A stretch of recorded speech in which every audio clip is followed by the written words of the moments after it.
The International Criminal Court is now in session. Rodrigo Roa Duterte.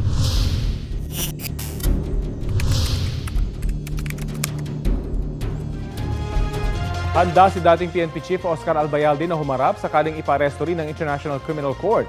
Kaugnay pa rin yan sa crimes against humanity na kinakaharap ni dating Pangulong Rodrigo Duterte.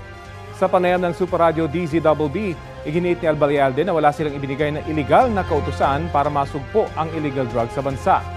Lagi raw nilang idinidiin sa mga pulis ang kahalagahan ng rule of law at alam daw nila ang kanilang limitasyon.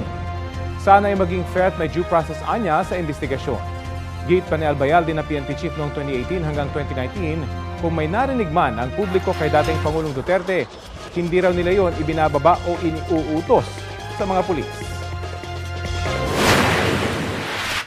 Kasi po wala kaming binigay na illegal order sa amin, no? Kung may naririnig po yung mga taong bayan sa kay dating Pangulong Digong sa TV, wala po kaming binababang ganyan na kautusan sa ating mga kapulisan. Dahil alam po natin that we are law enforcers. Baka po siya lang yon, pero sa palagi ko rin sinasabi na whether directly or indirect na personal na sinabi po sa amin ni dating Pangulong Digong yan, wala po siyang utos din sa amin na ganyan.